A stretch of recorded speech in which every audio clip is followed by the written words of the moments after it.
the office. I was in the shower and she said she's about 4 miles away on the 89 highway and the radiator cap failed on her RV and the RV's overheating. So I just figured it sucks that she's in that position. I'm going to go over and give her some water and make sure she can get back on the road so she can come enjoy her vacation. I don't know if y'all have dealt with AAA in the last couple of years, but trust me, Warren's roadside service has way better service and always on time.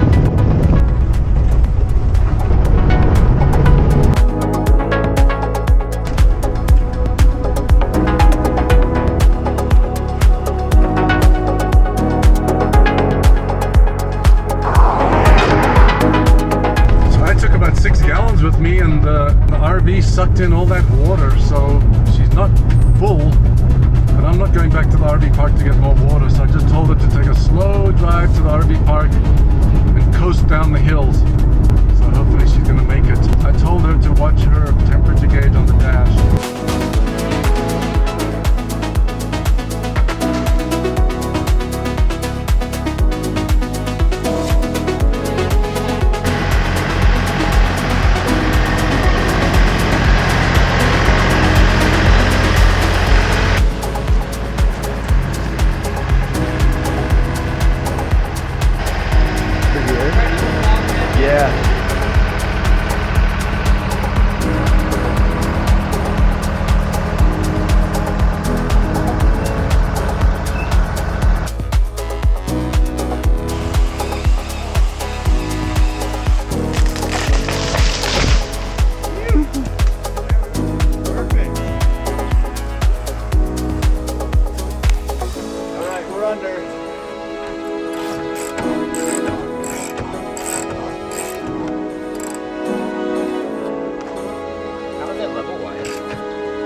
Get a level.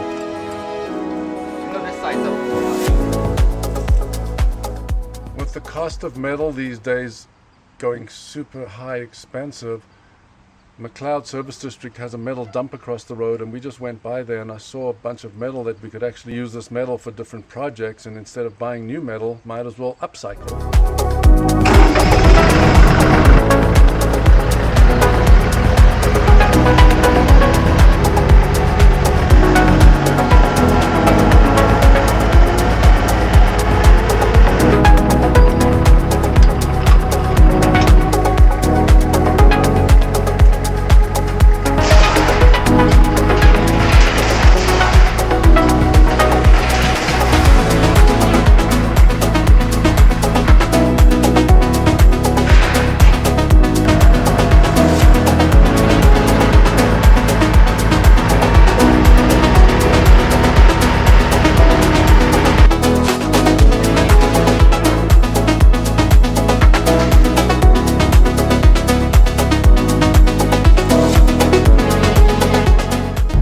Something that we're dealing with today as we're coming back from the Mount Shasta gym is during the weekend there was a slow leak at space 83, like just a couple drips every few seconds, which was not a big deal.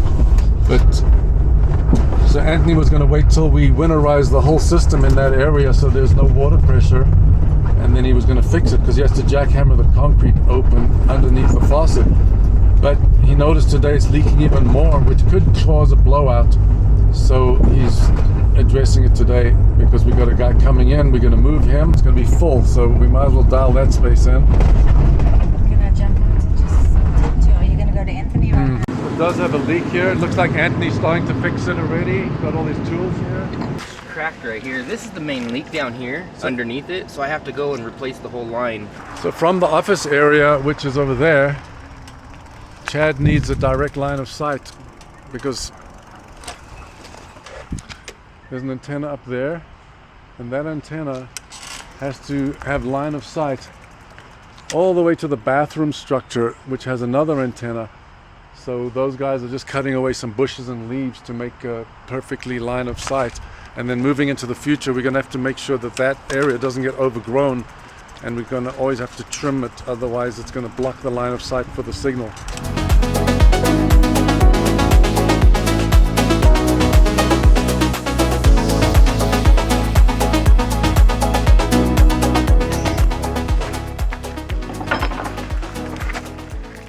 far down? Down to that pipe right there.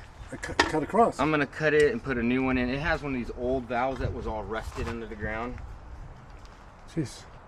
Anthony went to Reading a few days ago and he picked up some more lumber, and I just got back to the back of the spot in the RV park for the evening, and I noticed that he started with the first small, I don't know what we're gonna call them, like a little mini A-frame, or like a little hut.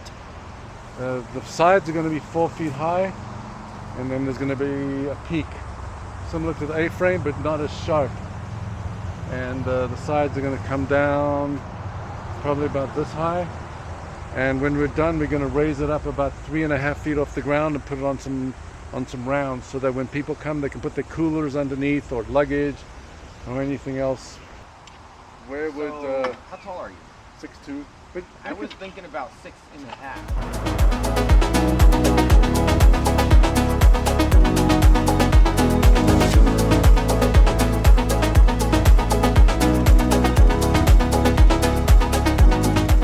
Today I'm on the top of the camper again.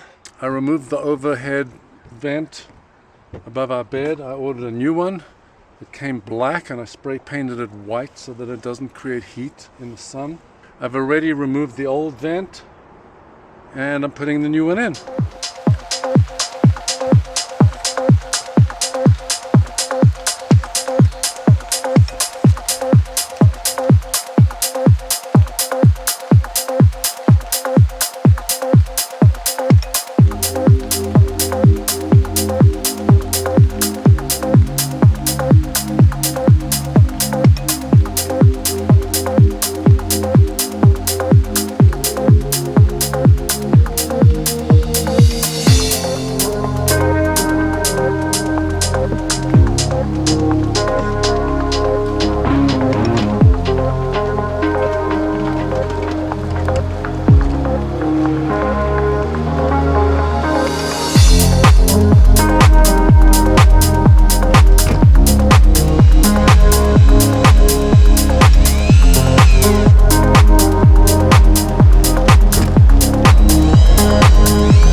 One of the challenging things of having a truck camper on such a big truck is that when we want to take the truck off the camper, it's extremely challenging and stressful because the camper has to lift up so much higher in the air to let the truck drive out from under it. So recently I came up with this idea, and it seems to be working so far, is we bought this 2x4 piece of metal. It's 1/4 inch thickness. It's super thick. Like if you look how thick it is here. And what I've done is the camper sits on a platform. It sits on an 8-inch platform in order to clear the cab of the truck, which is much higher than a regular F350 or full-size truck. So I've threaded the 2x4 through the platform to the other side. And we're going to cut this off here, and we're going to attach the camper jack over here, which has a much lower attachment point than up there, and we're going to do the same at the back, but we're just testing it out over here, make sure it's all good. And in order to make sure it works correctly, we use the tractor on the other side to lift upwards, and we actually got the platform to lift up about 1/8 of an inch. We just wanted to make sure that the 2x4 metal wasn't going to flex, but looking down the angle There's not 1 millimeter of flex if you look down. See, the forks of the tractor are holding. We lifted it up, and we noticed that the platform lifted a drop, so this is all good. So we're going to attach a jack down this way. Now that we test fit everything, I'm going to remove the 2x4. The thing is about 300 pounds in weight. It's crazy.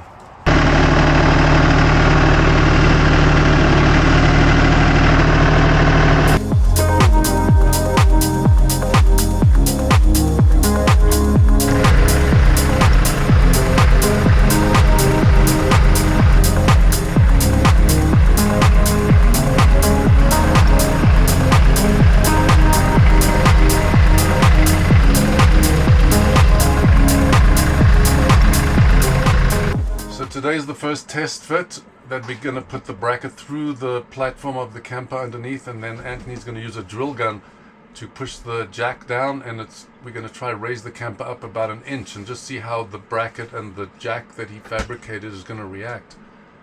We're both thinking that it's stronger than the stock application, so we're hoping for the best. Yeah, I did a bent one bit. There's your inch. And it's in the air? Yep. It's a few days before the Halloween party, and we're going to be leaving 2 days after the Halloween party, so we've been hustling to get this camper jack system rigged up on the truck camper. So we've cut this 2x4, which has been thread all the way through. Anthony put these threads here so that when we slide in the male section, it'll clamp down. And then on the camper, which sits on a platform, Anthony's going to weld these tabs in just in case this 2x4 has a tendency to roll forward or back. So he's going to weld these in here, and then he's put a nut on there so we can screw in a bolt which will press tightly against the 2x4 just to hold it in place.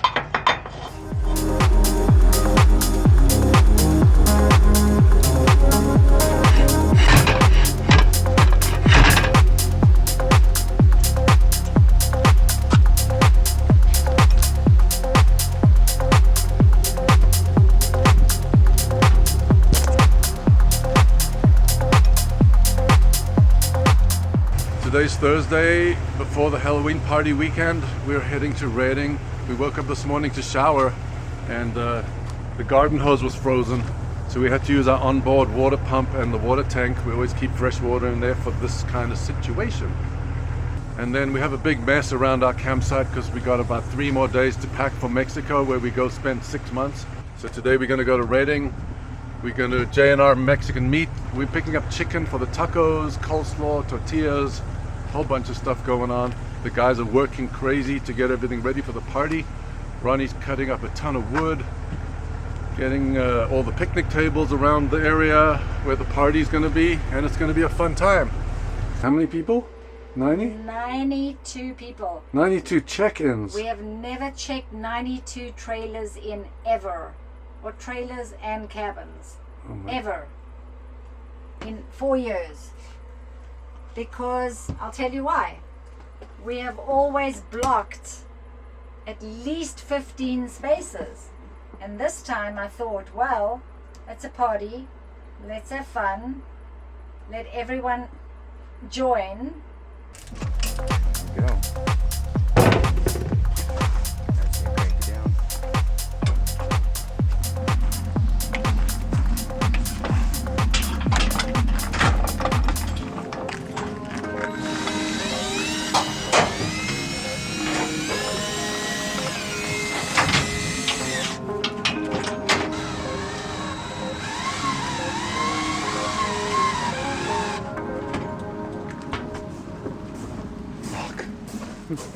I mean, nothing can happen. It just falls back on the truck. We always...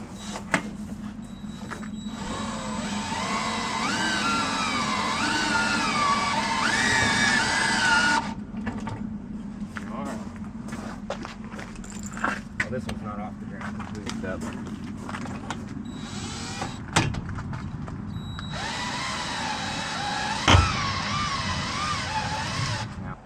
Okay, so that's in the air. And that's in the air. Thanks for watching. Please remember to like and subscribe to give us motivation to make more videos. stay tuned for the next episode, which is going to be our Halloween weekend of last year in 2024, which was a blast. And also mark your calendars for May 31st at the RV park. We've arranged a cornhole tournament where you can win prizes. There's prizes for best name of the team. There's prizes for best team, first, second, and third. There's also a band coming out of Reading, which are awesome. They camp with us. They're called Whiskey Chronic. Don't miss this one. It's going to be a fun weekend.